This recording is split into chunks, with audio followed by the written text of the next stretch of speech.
को तो कल हमने कंप्यूटर और उसकी पीढ़ियों के बारे में पढ़ा था। उससे पहले हमने आईसीटी के बारे में पढ़ा था। 2 दिन की कक्षाएं हो चुकी हैं और आज ये तीसरे दिन की कक्षा है। तो आज हम कंप्यूटर के प्रकार के बारे में पढ़ेंगे। सबसे पहले हम कंप्यूटर की डेफिनेशन को एक और बार पढ़ लेते हैं कि कंप्यूटर की परिभाषा है क्या है। तो कंप्यूटर एक इलेक्ट्रॉनिक मशीन है जो हमारे द्वारा दिए गए इनपुट को प्रोसेसिंग करके हमें आउटपुट प्रदान करती है। तो कंप्यूटर का है एक इलेक्ट्रॉनिक मशीन है जो हमारे द्वारा इनपुट, जैसे हम कुछ भी कंप्यूटर पर टाइप करते हैं तो हम इनपुट देते हैं, तो वो उसको प्रोसेसिंग करके हमें फिर आउटपुट प्रदान करती है। ये हो जाती है कंप्यूटर की डेफिनेशन। हम सभी अध्यायों को परीक्षा की दृष्टि से ही पढ़ेंगे, ज्यादा डिटेल में नहीं जाना है, केवल परीक्षा की दृष्टि से ही पढ़ना है। तो ये आपकी कंप्यूटर की डेफिनेशन हो गई। अब हम कंप्यूटर के प्रकारों के बारे में जानते हैं।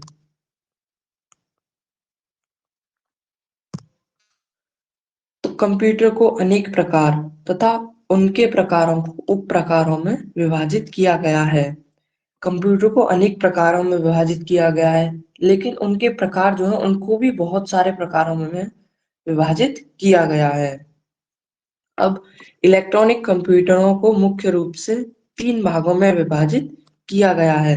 अब हम कंप्यूटर किस इलेक्ट्रॉनिक कंप्यूटरों की बात कर रहे हैं। कल हमने पढ़ा था कि यांत्रिक कंप्यूटर जो थे वो 1800 के बाद इलेक्ट्रॉनिक कंप्यूटरों में बदल गए थे। इलेक्ट्रॉनिक कंप्यूटरों का आविष्कार हो गया था। तो अब हम जितने भी कंप्यूटरों के बारे में पढ़ेंगे वो सभी इलेक्ट्रॉनिक होंगे। तो ये 3 प्रकार के होते हैं: डिजिटल कंप्यूटर, एनालॉग कंप्यूटर और हाइब्रिड कंप्यूटर। आपको ये तीनों रूप याद रखने हैं: डिजिटल, एनालॉग और हाइब्रिड कंप्यूटर। ये मुख्य रूप से 3 प्रकार के होते हैं। आगे चलते हैं।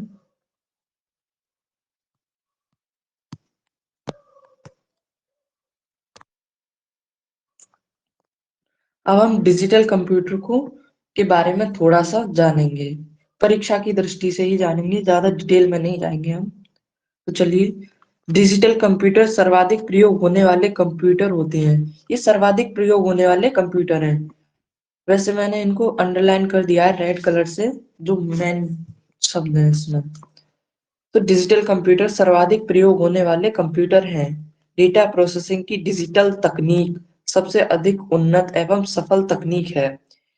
डिजिटल कंप्यूटर जो होते हैं वो सबसे ज्यादा प्रयोग होने वाले कंप्यूटर होते हैं, और इनमें जो डेटा को प्रोसेस करने की जो तकनीक है वो सबसे डिजिटल है, सबसे अच्छी है, उन्नत है और सबसे सफल तकनीक है। इस प्रकार के कंप्यूटर में डेटा को सर्वप्रथम डिजिटल सिग्नलों में डिजिटल सिग्नलों की श्रेणी में परिवर्तित किया जाता है। ये जो कंप्यूटर होते हैं इनमें आपका जितना भी डेटा है उनको सर्वप्रथम डिजिटल सिग्नलों की श्रेणियों में, श्रृंखलाओं में परिवर्तित करता है और फिर उसे स्टोर करता है या संग्रहित करता है डिजिटल कंप्यूटर में। अब इस डिजिटल कंप्यूटर के जो सिग्नल होते हैं उनमें केवल 2 ही मान संभव होते हैं, जिसे हम 0 और 1 से दर्शाते हैं। तो जहां 0 का अर्थ होता है धारा का निम्न मान, जहां धारा बिल्कुल निम्न है तो वहां पर हम 0 से दर्शाएंगे उसे। लेकिन जहां धारा उच्च, 1 से धारा का उच्च मान प्रदर्शित किया जाता है, जहां धारा उच्च है। आप यहाँ पर चित्र में देख सकते हैं, ये ब्लॉक टाइप ये बने हुए हैं। तो इसमें क्या हुआ है, ये 1 से तो ये धारा का हाईएस्ट मान दिखा रहा है और 0 से धारा का निम्नतम मान। ये होते हैं हमारे डिजिटल सिग्नल। इन्हीं के रूप में हम जितना भी आपका जो डेटा है कंप्यूटर है वो संग्रहित होता है। अब इसके उपयोग क्या क्या है डिजिटल कंप्यूटर के। तो डिजिटल कंप्यूटर में विशेष प्रयोग के और साधारण प्रयोग में आने वाले दोनों प्रकार के कंप्यूटर बनाए गए हैं। कौन से? एक तो जो विशेष प्रयोगों में यूज होते हैं और एक साधारण प्रयोग में जो उपयोग होते हैं, वो दोनों प्रकार के कंप्यूटर इसमें विकसित किए गए हैं। जैसे डिजिटल कंप्यूटर का प्रयोग वैज्ञानिक संस्थानों, जो साइंटिफिक लैब्स होती हैं, उनमें इसका प्रयोग किया जाता है। तो ये क्या होगा, विशेष प्रयोग के लिए हो गया। व्यापारिक संस्थानों, पढ़ाई लिखाई से संबंधित, एजुकेशन, दुकानों, कार्यालयों, दुकानों पर, हॉस्पिटलों में।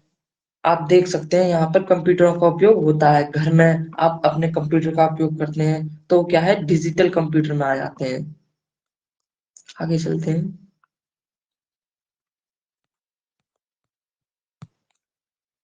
किया जाता है, तो आपने अभी देखा कि कहाँ कहाँ इसका उपयोग किया जाता है। अब ये क्या होते हैं, बहुत विश्वसनीय होते हैं। कि मतलब आपने कुछ भी इस पर गणनाएं की, कुछ भी संख्याएं जोड़ी या घटाई, तो ये जो परिणाम देंगे वो इनके बहुत ही शुद्ध होंगे। ये मतलब अ- खराब नहीं हो सकते कभी, कोई गलती नहीं हो सकती। ये इन पर आप पूरा विश्वास कर सकते हैं, इनके परिणाम जो होंगे वो कभी गलत नहीं निकलेंगे एवं 100% शुद्ध परिणाम देते हैं। इनके परिणामों में कोई कमी नहीं आती। प्रत्येक के वजन, कीमत, क्षमता आदि गुण भिन्न भिन्न होते हैं। और डिजिटल कंप्यूटर भी बहुत सारे प्रकार के होती हैं, जिसके वजन, आकार और कीमत भी अलग अलग होती हैं। आप देख सकते हैं यहाँ डिजिटल कंप्यूटर, आपने अपने घर में लगाया होगा पीसी, तो यही है, डिजिटल कंप्यूटर में आता है ये। अब अब हम एनालॉग कंप्यूटर के बारे में जानेंगे। तो एनालॉग कंप्यूटर क्या होता है? एनालॉग कंप्यूटर एक विशेष प्रकार का कंप्यूटर होता है जिसमें डेटा को एनालॉग सिग्नलों में परिवर्तित किया जाता है। उसमें क्या था, उसमें डिजिटल सिग्नलों में परिवर्तित किया जा रहा था, लेकिन अब इसमें एनालॉग सिग्नलों में परिवर्तित किया जा रहा है। तो अब इसमें जो है वो धारा का जो है वो कोई निश्चित मान नहीं होता, ना ही सिग्नलों का कोई निश्चित मान होता है, क्योंकि इसके जो सिग्नल होते हैं वो इस तरीके के होते हैं। आप देख सकते हैं इसमें कोई फाइनाइट वैल्यू नहीं आएगी, निश्चित मान नहीं आएगा, क्योंकि कभी ये बढ़ रहे हैं, कभी ये घट रहे हैं, इनमें एक फिक्स वैल्यू नहीं है। लेकिन हमने डिजिटल में देखा था, उसमें एक फिक्स वैल्यू थी, उसमें ब्लॉक बने हुए थे, तो उसमें फिक्स वैल्यू आ रही थी 0101। इसमें कोई फिक्स वैल्यू नहीं आती है।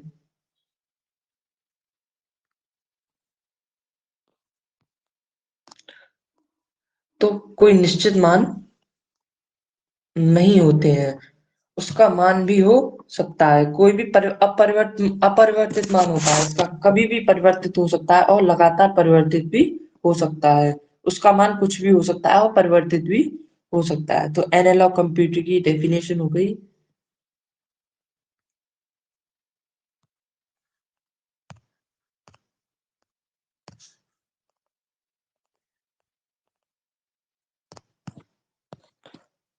आपने चित्र देख ही लिया है कि ये इसके सिग्नल जो होते हैं वो एक फाइनाइट वैल्यू प्रदर्शित नहीं करते हैं। अब इसके उपयोग क्या क्या है?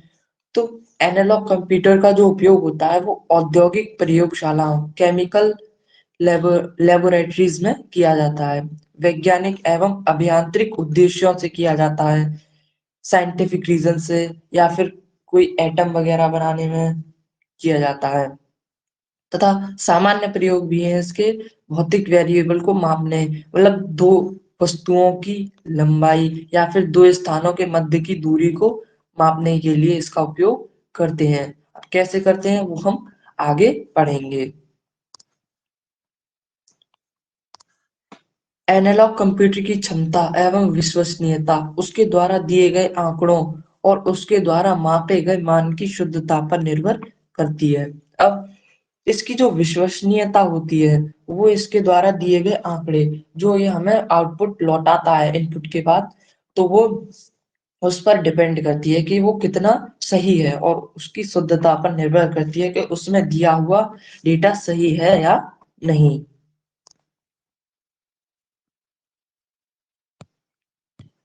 ये देख सकते हैं आप, ये एनालॉग कंप्यूटर है। आप कह रहे होंगे ये कैसा कंप्यूटर है, लेकिन ये एनालॉग कंप्यूटर ही होता है। इसमें ग्राफ पेपर लगा हुआ होता है, जिससे आप दो बिंदुओं के मध्य की दूरी ज्ञात कर सकते हैं, दो स्थानों के बीच की दूरी भी आप ज्ञात कर सकते हैं। यहाँ पर आपको इसके निर्देशांक दिए होते हैं दोनों बिंदुओं के, जो ये दूरी निकालता है जिसकी मदद से। ये गणित का है, लेकिन हम गणित में नहीं जाएंगे, कंप्यूटर में ही रहेंगे। आप बस इतना याद रख लीजिए कि इसके कार्य क्या क्या होते हैं और उपयोग क्या होते हैं।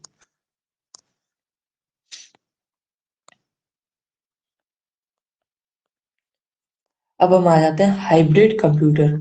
हाइब्रिड हाइब्रिड का अर्थ होता है मिलकर बना हुआ।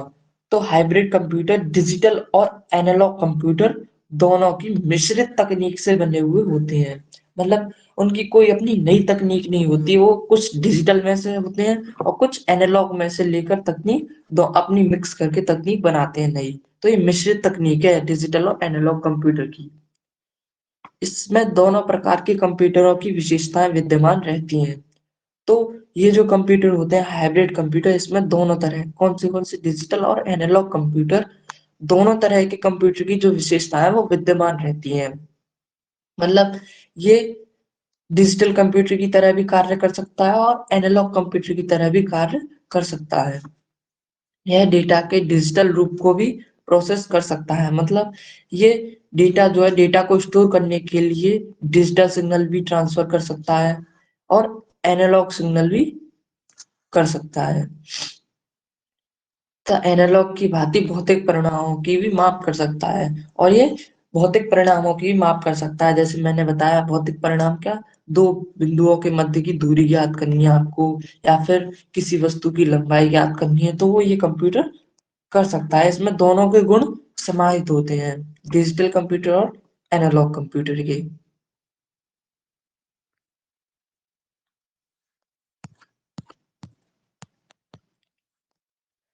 अब इस हाइब्रिड कंप्यूटर के उपयोग क्या क्या है? तो हाइब्रिड कंप्यूटर का उपयोग मौसम विज्ञान, स्वास्थ्य विज्ञान, मैकेनिकल एंड केमिकल इंजीनियरिंग, भौतिक विज्ञान जैसे क्षेत्रों में किया जाता है। कहाँ कहाँ? मौसम विज्ञान, वेदर, जितने भी ये वेदर के जो बड़े बड़े ऑफिस होते हैं वहां पर ये आपको हाइब्रिड कंप्यूटर ही उपयोग में मिलेंगे, क्योंकि ये दोनों तरह के कार्य कर सकते हैं। स्वास्थ्य विज्ञान में, मैकेनिकल एंड केमिकल इंजीनियरिंग में, इंजीनियरिंग की जब आप पढ़ाई करते हैं तो वहां पर आपको ये हाइब्रिड कंप्यूटर मिलेंगे। और फिजिक्स वाले क्षेत्र में, फिजिकल साइंस में, भौतिक विज्ञान में आपको हाइब्रिड कंप्यूटर का उपयोग मिलता है। लेकिन इसका उपयोग और भी तरह तरह के क्षेत्रों में किया जाता है, विश्लेषण करने के लिए किया जाता है। जैसे अस्पतालों में मरीजों का रक्तचाप, हार्ट बीट, तापमान आदि को माप कर उनका विश्लेषण करना। आपने देखा होगा कि कोई किसी का वो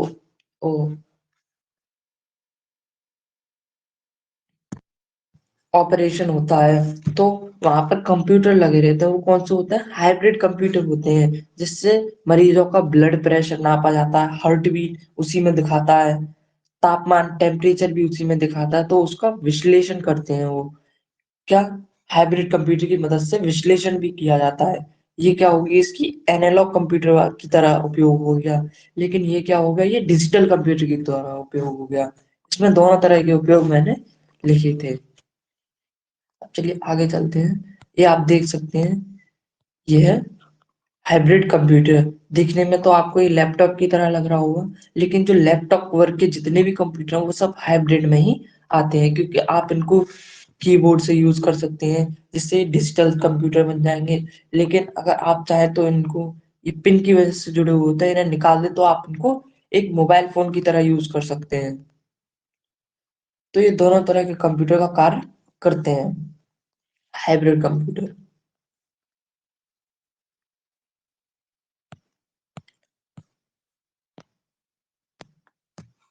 अब अब हमने तीनों प्रकार के कंप्यूटरों के बारे में पढ़ लिया है। कौन से? डिजिटल, एनालॉग और हाइब्रिड कंप्यूटर।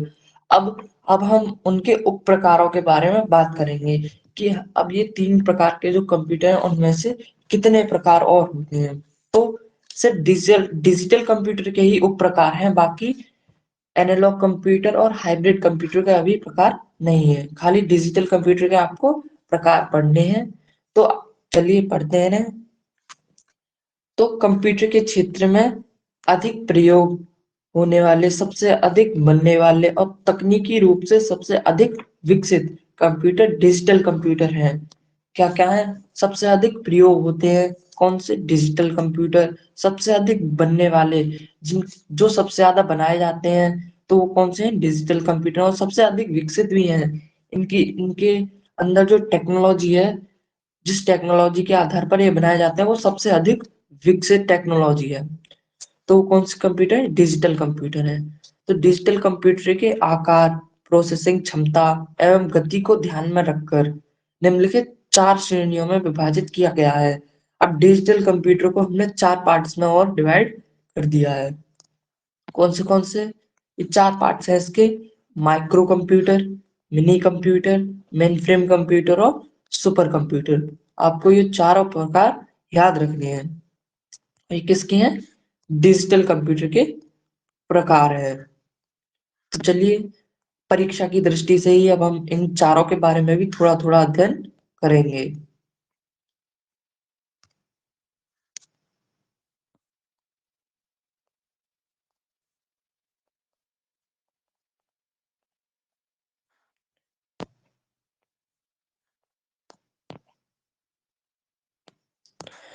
Micro computer. तो माइक्रो कंप्यूटर जो है वो आकार में छोटे होते हैं, आकार में छोटे, वजन में हल्के व प्रयोग में सरल होते हैं। लेकिन ये जो माइक्रो कंप्यूटर होते हैं वो सिंगल यूजर, मतलब इनको एक बार में एक ही व्यक्ति यूज कर सकता है और ज्यादा व्यक्ति यूज नहीं कर सकते। लेकिन मल्टी प्रोग्रामिंग वाले होते हैं, लेकिन आप इसमें बहुत सारे प्रोग्रामों को एक बार में ही उपयोग कर सकते हैं। जैसे आप अपना कंप्यूटर चला रहे हैं तो आप ही तो चला पाएंगे, कोई और तो चला नहीं पाएगा, तो वो क्या है? सिंगल यूजर है। लेकिन आप चला रहे हैं तो आप उसमें बहुत सारे प्रोग्राम्स को एक ही स्क्रीन पर ओपन कर सकते हैं, तो वो क्या हो गया? मल्टी प्रोग्रामिंग हो गया। मल्टी यानी बहुत सारे प्रोग्राम को एक ही बार में चलने वाले कंप्यूटर होते हैं। तो ये क्या होगी? इसकी विशेषताएं होगी। तो अब इनका प्रयोग कहाँ होता है? तो इनका प्रयोग जो शैक्षिक संस्थानों, यानी कि स्कूल में, कॉलेजेस में, वहां पर घरों में आप अपने घर पर कंप्यूटर चलाते हैं, वो क्या है? माइक्रो कंप्यूटर है। दफ्तरों में, ऑफिस में, छोटे कार्यालयों में, सरकारी कार्यालय होते हैं छोटे मोटे, तो उनमें इसका उपयोग होता है, जैसी सामान्य जगहों पर किया जाता है। इन पर पत्र पत्र लेखन, आप किसी भी लेटर को टाइप कर सकते हैं, रिपोर्ट, किसी की रिपोर्ट तैयार कर सकते हैं, बिल, आप किसी चीज का बिल बना सकते हैं, दस्तावेज, आप किसी चीज के डॉक्यूमेंट तैयार कर सकते हैं, और अकाउंट रिकॉर्ड आदि की व्यवस्था करना, आप किसी का अकाउंट मैनेज कर सकते हैं यहाँ पर इन कंप्यूटर्स में करना। ग्राफिक्स, चित्र आदि तैयार करना, आप ग्राफिक्स, चित्र आदि को भी तैयार कर सकते हैं, करना आदि किए जाते हैं, आदि कार्य भी किए जाते हैं।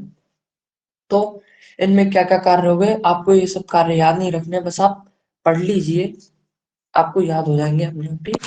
कुछ नहीं, बस साधारण से कार्य हैं आप जो डेली करते हैं। किसी चीज के लेटर लिखना, रिपोर्ट तैयार करना, डॉक्यूमेंट बनाना, अकाउंट बनाना, ग्राफिक्स, चित्र आदि तैयार करना, ये सभी कार्य इनकी मदद से हो जाते हैं। किसकी मदद से? माइक्रो कंप्यूटर की मदद से। अब ये जो माइक्रो कंप्यूटर है, ये भी दो प्रकार के होते हैं। कौन से? डेस्कटॉप कंप्यूटर और पोर्टेबल कंप्यूटर। अब ये क्या है? आपको बस इनके नाम याद रख लीजिए, लेकिन मैं आपको थोड़ा बता देता हूँ ये होते क्या है। तो डेस्कटॉप कंप्यूटर वो होते हैं जिसमें आपको डेस्कटॉप दिखाई दे। ऐसा तो नहीं है कि पोर्टेबल में डेस्कटॉप ना हो, लेकिन डेस्कटॉप अलग हो, उसमें जुड़ा हुआ ना हो। आप इनको आसानी से तो प्रयोग कर सकते हैं, लेकिन एक जगह से दूसरी जगह नहीं ले जा सकते। किसको? डेस्कटॉप कंप्यूटर को आप एक जगह से दूसरी जगह आसानी से नहीं ले जा सकते। तो वो कौन से हो जाएंगे? डेस्कटॉप कंप्यूटर हो जाएंगे। जैसे आपका जो है पीसी है, पर्सनल कंप्यूटर, तो ये जो है आप इसको उपयोग तो कर सकते हैं आसानी से, लेकिन आप इसको एक जगह से दूसरी जगह नहीं ले जा सकते, क्योंकि इनको बिजली की सप्लाई चाहिए, ये बिजली से ही चलते हैं, इनको बैटरी से नहीं चलाया जा सकता। लेकिन पोर्टेबल कंप्यूटर जो होते हैं, शब्द से ही समझ में आ रहा है पोर्टेबल, यानी कि ट्रांसपोर्ट करने में आसान, तो आप इनको उपयोग भी कर सकते हैं आसानी से, और एक जगह से दूसरी जगह लेकर भी जा सकते हैं, और आप जहां चाहें इनका यूज कर सकते हैं, क्योंकि ये बैटरी से चलते हैं। जैसे लैपटॉप, लैपटॉप के अंदर जितने भी लैपटॉप वर्क के जितने भी कंप्यूटर हैं वो सब पोर्टेबल कंप्यूटर में आ जाते हैं, क्योंकि आप इनको आसानी से उपयोग कर सकते हैं और एक जगह से दूसरी जगह लेकर जा सकते हैं। अब आगे चलते हैं, आगे आएगा मिनी कंप्यूटर। हमने एक प्रकार पढ़ लिया था माइक्रो कंप्यूटर, अब आता है मिनी कंप्यूटर, दूसरा पार्ट है डिजिटल कंप्यूटर का। तो मिनी कंप्यूटर क्या है? मध्यम आकार के कंप्यूटर होते हैं। यह माइक्रो कंप्यूटर की तुलना में अधिक कार्य क्षमता वाले होते हैं। ये कंप्यूटर मध्यम आकार के होते हैं, मतलब माइक्रो कंप्यूटर्स थोड़े बड़े आकार के होते हैं, और इनकी जो कार्य क्षमता है वो भी माइक्रो कंप्यूटर्स की तुलना में बहुत अधिक होती है। तो मिनी कंप्यूटर की कीमत माइक्रो कंप्यूटर से अधिक होती है। वो तो सीधी सी बात है, अगर इसकी कार्य क्षमता अधिक है, आकार में बड़े हैं, तो इनकी कीमत भी अधिक ही होगी। और यह व्यक्तिगत रूप से नहीं खरीदे जा सकते। इन्हें कोई व्यक्तिगत रूप से यानी कि कोई भी खरीद नहीं सकता है इनको आसानी से। जैसे अब आपका कंप्यूटर है उसे तो आप खरीद सकते हैं, लेकिन मिनी कंप्यूटर के अंतर्गत जितने भी कंप्यूटर आते हैं उन्हें कोई व्यक्तिगत रूप से नहीं खरीद सकता। तो इन्हें कौन खरीदता है? इन्हें छोटे स्तर की जो कंपनियां होती हैं वो काम में लेती हैं। छोटे स्तर की कंपनीज जो होती हैं वो छोटी मोटी, वो इन्हें उपयोग में लेती हैं। इस कंप्यूटर पर एक से अधिक व्यक्ति काम कर सकते हैं, मतलब इस कंप्यूटर पर एक से अधिक व्यक्ति भी कर सकते हैं। लेकिन माइक्रो कंप्यूटर जो था वो सिंगल यूजर था, उस पर एक से अधिक व्यक्ति कार्य नहीं कर सकते थे। लेकिन मिनी कंप्यूटर पर एक से अधिक व्यक्ति कार्य कर सकते हैं। मिनी कंप्यूटर में एक से अधिक सीपीयू होते हैं, इसमें एक से अधिक सीपीयू होते हैं।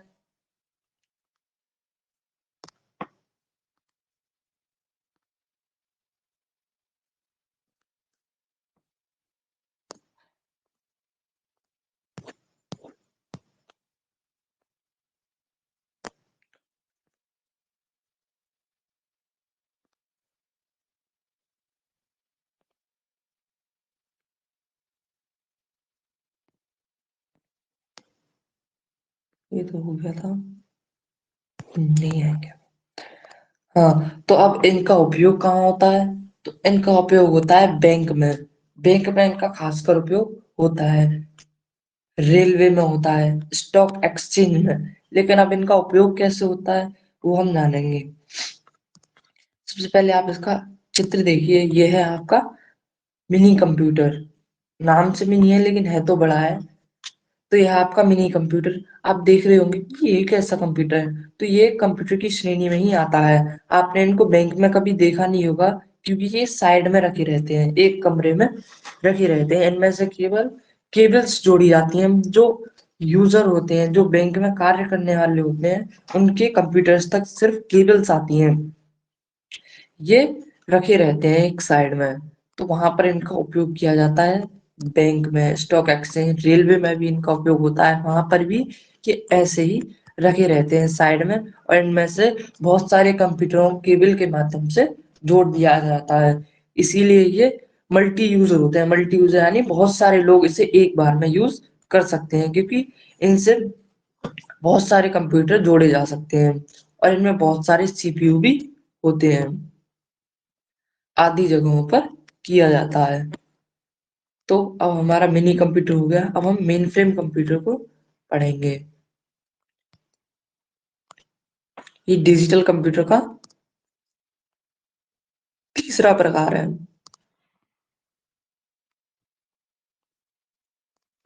मेन फ्रेम कंप्यूटर की प्रोसेसिंग गति बहुत तीव्र होती है। इनकी प्रोसेसिंग क्षमता एवं डेटा भंडार क्षमता मिनी कंप्यूटर की अपेक्षा अधिक होती है। अब ये कौन से कंप्यूटर हैं? ये मिनी कंप्यूटर से भी अच्छे हाईएस्ट टेक्नोलॉजी वाले कंप्यूटर हैं। तो इनकी जो प्रोसेसिंग गति होती है वो बहुत तीव्र होती है। बहुत तीव्र मतलब पिछले कंप्यूटर यानी मिनी कंप्यूटर की अपेक्षा बहुत तीव्र होती है। इनकी प्रोसेसिंग क्षमता एवं डेटा भंडार क्षमता मिनी कंप्यूटर की अपेक्षा अधिक होती है। मतलब ये बहुत सारा डेटा अपने अंदर स्टोर भंडार कर सकते हैं मिनी कंप्यूटर की अपेक्षा। यह अधिक विश्वसनीय, बहुत ही ज्यादा विश्वसनीय होते हैं ये। आसानी से फेल ना होने वाले और डेटा को अधिक सुरक्षित रखने वाले होते हैं। अब इसका अर्थ क्या है? मतलब इनका उपयोग भी बैंकिंग, रेलवे वगैरह में किया जाता है। मिनी कंप्यूटर की जगह आप इनका भी उपयोग कर सकते हैं। मिनी कंप्यूटर का आपको उपयोग वैसे होता नहीं है इतना, लेकिन अगर वो उसके पार्ट्स में था तो हमें पढ़ना जरूरी था। तो अब हम मेन फ्रेम की बात करते हैं। ये अधिक विश्वसनीय होते हैं, मतलब इन पर आप पूरा भरोसा कर सकते हैं। कभी ये कभी गलत डेटा आपको आउटपुट में नहीं देंगे। जैसे आपने इनपुट किया कुछ, उसकी प्रोसेसिंग करके आपको ये कुछ आउटपुट दे रहा है, वो सही नहीं है, तो ऐसा नहीं होता है इसमें। ये हमेशा सही आउटपुट ही देते हैं, बहुत विश्वसनीय होते हैं। आसानी से फेल ना होने वाले, मतलब ये बहुत जल्दी खराब नहीं होते।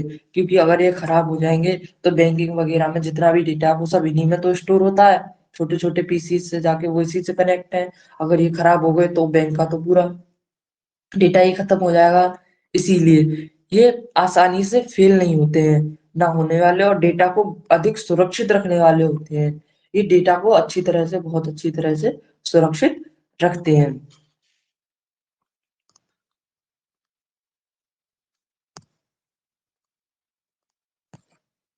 ये है मेन फ्रेम कंप्यूटर। ये बड़े बड़े होते हैं, ये भी मिनी कंप्यूटर से तो बड़े ही होते हैं। इनकी डेटा भंडार की क्षमता, प्रोसेसिंग गति मिनी कंप्यूटर की अपेक्षा बहुत अधिक होती है, इसीलिए अब इनका उपयोग ज्यादा हो रहा है मेन फ्रेम कंप्यूटर का।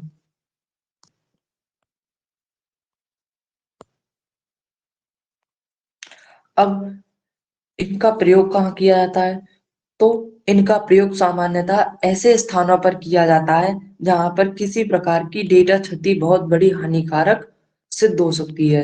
जैसे मैंने आपको ही बताया कि ये डेटा को अच्छी तरह से स्टोर रखते हैं, लेकिन इसीलिए ये खराब नहीं होते कभी, क्योंकि अगर ये खराब हो जाएंगे तो सारा डेटा खराब हो जाएगा। तो इसीलिए इनका प्रयोग वहां किया जाता है जहां किसी भी प्रकार की डेटा की क्षति बहुत बड़ी हानिकारक सिद्ध हो सकती है।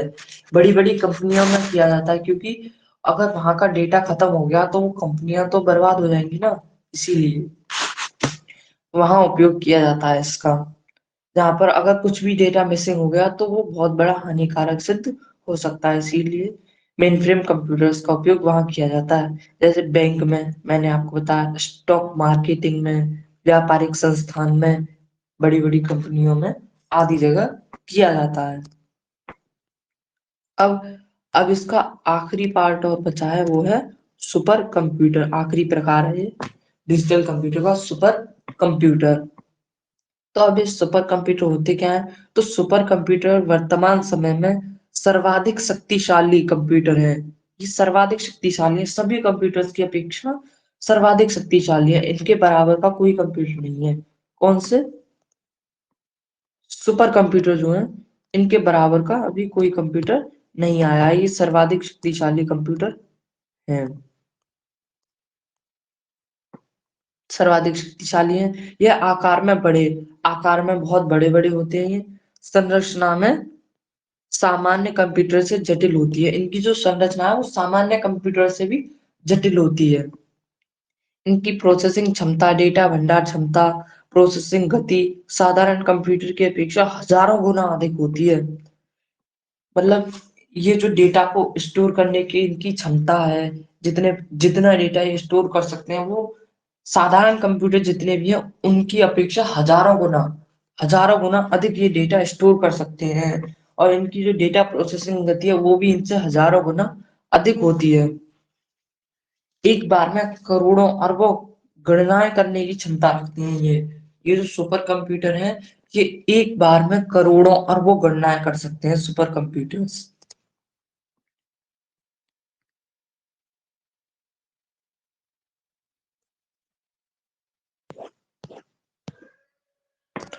तो सुपर कंप्यूटर किसी बड़ी कंपनी या देश की सरकार के ही काम आते हैं। अब इनका उपयोग, जो मतलब इनका जो उपयोग करते हैं वो क्या करते हैं? कोई बड़ी कंपनी है जो जिसका काम जो है वो देश विदेश में भी फैला हुआ है, तो वो इसका उपयोग करती है, या फिर किसी देश की सरकार इसका उपयोग करती है।